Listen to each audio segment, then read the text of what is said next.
Oh, you are not ready for this one, because this time the whispers aren't coming from shady tabloids or anonymous insiders. They're coming straight from Buckingham Palace itself. Yes, the palace. The very heart of the British monarchy has finally broken its silence after years of pretending not to hear the rumors swirling around Meghan and Harry's children, little Archie and Lilibet.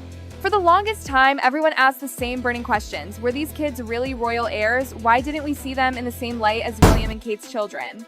Why was the palace so eerily quiet whenever their names came up? The silence only fueled the fire. Rumors piled up like London fog, mysterious, thick, and impossible to ignore. But now, after years of watching from behind its golden gates, the crown has spoken. And when the monarchy speaks, it doesn't need cameras, interviews, or emotional statements. No, it strikes with what it knows best: documents. Cold, legal, constitutional, unshakable documents that rewrite the story in black and white. And according to sources close to the palace, those papers are already prepared. Not drafts, not warnings, but final orders sealed and signed to permanently strip Archie and Lilibet of royal recognition. The message? Brutal, but clear as crystal. Their royal status is gone. This isn't about family drama anymore. This is protocol. This is the monarchy's rulebook coming down hard. And to understand why the palace took such a dramatic step, we need to rewind more than a century back to a king who laid down the law that would define royal blood forever. The year was 1917.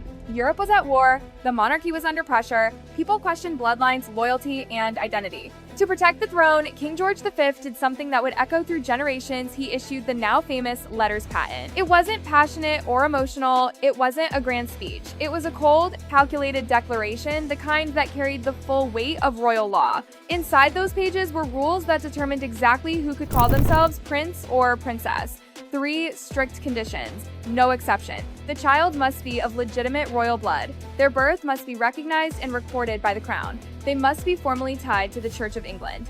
For over 100 years, these rules protected the monarchy from chaos. Titles weren't handed out like party favors, they were sacred.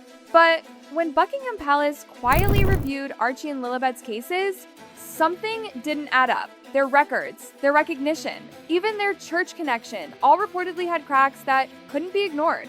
And from the moment those children were born, the royal clock had already started ticking. The monarchy doesn't rush, it waits, it watches, and when the time comes, it strikes quietly but decisively. And that time has arrived. Now, here's where it gets explosive, because behind all the fairy tale photos and heartfelt interviews lies a truth Meghan Markle has fought desperately to keep buried. According to multiple insiders, the woman who carried Meghan and Harry's youngest child, Lilibet Diana, is finally speaking out. Yes, you heard that right. The surrogate, who was never supposed to be seen, heard, or even acknowledged, is ready to tell her story. And what she's saying has Meghan in a full-blown panic. Because if her claims are true, they change everything. The surrogate reportedly alleges that Prince Harry may not be Lilibet's biological father. Let that sink in for a second. This isn't a rumor plucked from the air. It comes with whispers of secret documents, hidden payments, and quiet investigations that the royal family supposedly suspected for years, but never dared to expose. So what pushed this silent woman to finally break her silence? According to sources, it wasn't guilt, it was money. Apparently, the surrogate never received her final payment. The money trail was allegedly hidden through creative accounting, disguised as donations or business expenses under a California foundation.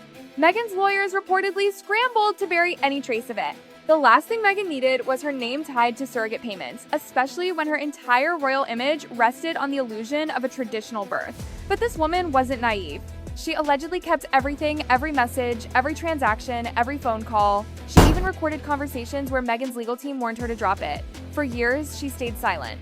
Until now. Now, those close to her say she's preparing to come forward. Not for fame, but for justice. She doesn't want to be a star, she just wants what she was promised. And apparently, she's not the only one. Other people who've done business with Meghan claim the same thing: missing money, NDA threats, and sudden disappearances. It's like a pattern that's finally catching up with her. Remember when Harry released his memoir, Spare? He described Meghan's delivery at the Portland hospital, saying she had 2 epidurals and was home at Frogmore Cottage within 2 hours. Wait, what? Anyone who's ever given birth or even knows someone who has could tell you that timeline makes 0 sense. The drive from Portland to Frogmore alone takes nearly an hour, so how could Meghan deliver, recover, be discharged, and travel all the way home in 2 hours after 2 epidurals? Doctors and mothers alike have been side-eyeing that story since day one. You can't just get up and walk out after an epidural. Your body needs time to recover. Your vitals have to stabilize. And in Meghan's case, she was reportedly high risk due to her age and potential preeclampsia symptoms. If she really had those conditions, as reports suggest, she wouldn't have been discharged at all. The story doesn't just sound odd. It's medically impossible. And that's when people started questioning what really happened in that hospital. Was there even a traditional birth? Or was there something else, something arranged, hidden, and controlled behind the palace curtain? Even Meghan's own description of the delivery with candles, birthing balls, and a wellness vibe left doctors shaking their heads. The Portland hospital doesn't offer spa births for high-risk mothers. That's not just unusual, it's against medical protocol. And when Harry mentioned preeclampsia, one of the most dangerous complications in childbirth, the story collapsed completely. Anyone familiar with it knows it requires around-the-clock care, not scented candles, and dim lights. Piece by piece, the fairy tale started crumbling.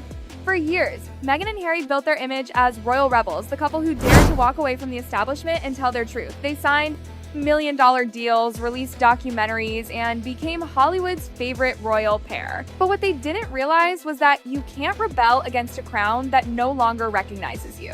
And the monarchy, it understood that perfectly. That's why the palace didn't argue, it didn't give interviews or statements, it didn't fight back publicly. Instead, it stayed silent, patient, watching. Until now. With the stroke of a pen, Buckingham Palace has officially cut the cord. Titles removed. Succession rights erased. Archie and Lilibet gone from royal history. The message couldn't be colder or clearer. You can't use the monarchy's name while standing against it. Archie and Lilibet aren't royal exiles or victims. In the eyes of the palace, they're simply outsiders. Children who will grow up in sunny California, remembered as Meghan and Harry's kids, but never as heirs to the throne. Their names will never appear beside George, Charlotte, or Louis in royal archives. Their legacy ends where the Netflix credits roll. That silence, their absence from official records, will echo louder than any scandal ever could. So here we are. Years of gossip, speculation, and carefully curated public images all ending in royal silence. The palace has chosen order over emotion, legacy over love, and protocol over personality. For Meghan and Harry, it's devastating. Their global brand was built on being royal outsiders. But once the crown erases you, you're not a rebel anymore. You're just gone. Archie and Lilibet will live their lives in California's warmth, surrounded by celebrity and comfort. But in the halls of Buckingham Palace, in the official royal records that outlive centuries, their names will not exist. That's the monarchy's ultimate punishment. Not scandal, not public humiliation, but silence. A silence so permanent, so deliberate, it erases even the memory of rebellion. This isn't just about two children losing their titles. It's about a monarchy reasserting its unshakable power. A reminder that the crown doesn't bow to fame, fame bows to the crown. And with that, Buckingham Palace may have just made the coldest, most calculated move in royal history.